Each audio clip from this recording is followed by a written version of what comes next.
Hey y'all, good morning.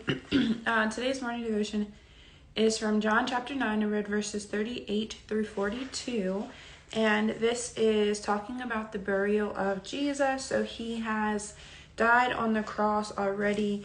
And now these two people come along and they want to give Jesus the traditional Jewish burial. So Arimathea and Nicodemus, they come and they bring spices and oils and the linen wrap to wrap Jesus's body, and then they lay him in a tomb that is nearby. Now both of these people, they came to bury Jesus and they acknowledge who Jesus is, yet we don't see their faith. We don't see their acknowledgement of who Jesus is really until this moment, right?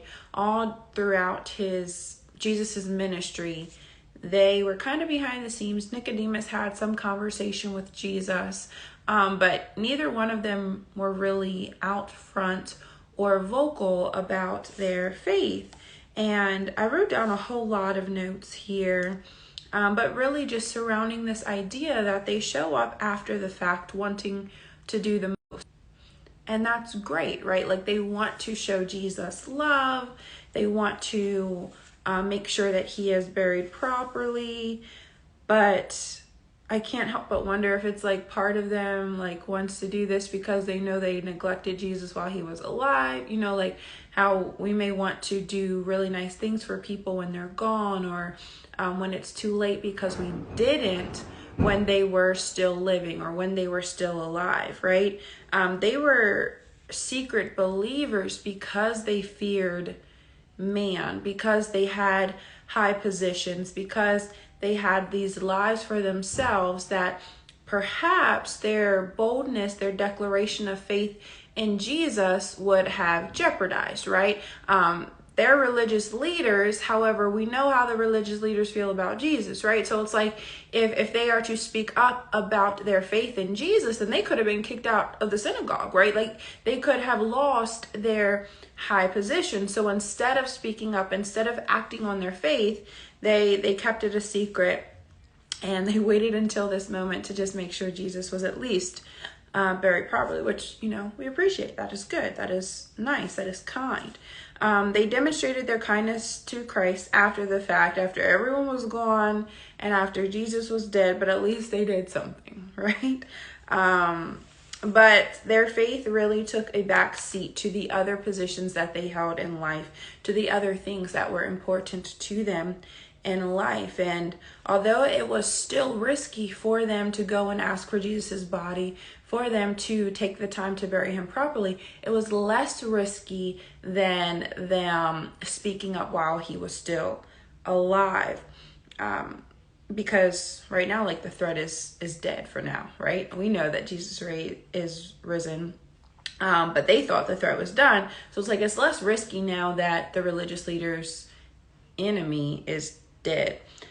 We've seen so many examples of faulty faith at this point, right? We've seen Judas betray, we've seen Peter deny, we've seen the disciples scatter. Now we see these two individuals, Arimathea and Nicodemus, come after the fact. No one's faith is perfect all of the time, but as we read and grow and learn and lean on God, we can catch ourselves from repeating these same mistakes, right? We don't have to have faulty faith. Yes, we can show God kindness and we should always show him honor, but let's make sure that we're not showing that kindness and honor simply making up for the fact that we've neglected to do it in the past. Let's show him the kindness and the honor that he deserves at every point in our life. Not saying that that's what they were doing, but it's certainly a possibility.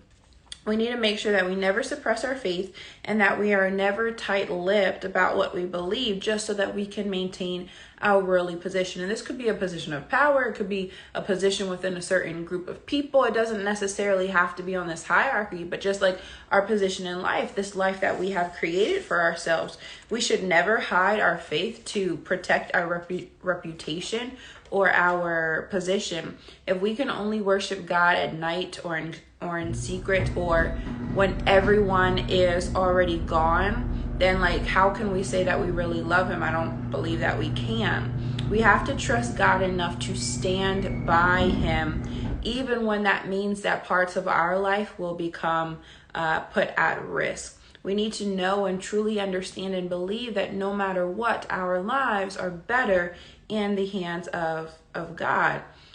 Neither of these two individuals were alone in their secret adoration, right? It wasn't just Nicodemus who came. It wasn't just Arimathea who came. They came together. So it's like, I wonder if there were other people who were also secretly believing in Jesus. These people, these two, they had positions of power, yet they feared the wrong authority. They feared man when they should have been fearing God, and that fear of God would have given them the confidence and the courage to come forward while Jesus was still living and not just after he passed.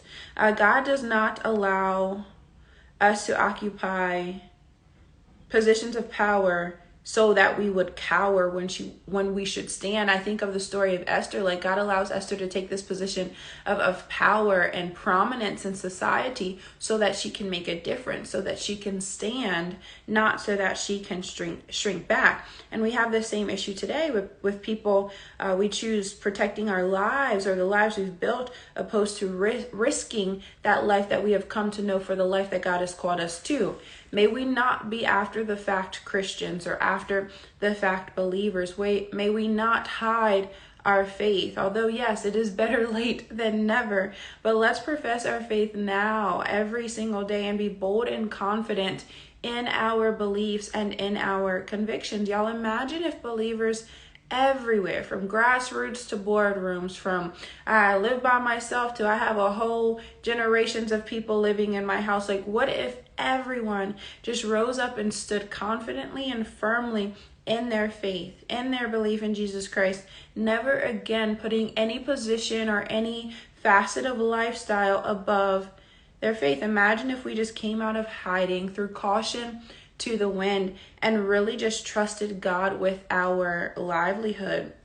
We would be prosperous, we would be fulfilled, we would be able to do even more for the kingdom and reach even more people who don't know God in more impactful ways. Like, we would literally be unstoppable. I think of like all of the issues we're having in the world, and so many of them are because people are not stepping up. Right? People are not moving boldly and confidently. And that's something that I'm praying about, that Lord, help me to do everything that it is that you're calling me to do, and help me to trust you no matter what that means for my life, right? Like, let us not be after the fact. Let us be right now, today. What can we do to demonstrate faith? What can we do to demonstrate belief so that we're not one day looking back wishing we had done things differently? You guys, let's think about that. Appreciate Arimathea and Nicodemus for burying Jesus, but wish they would have, exhibited their faith on the front end. So let's make sure we're doing that on the front end. Let's show our faith in Christ. You guys have a great and wonderful day today. Bye, y'all.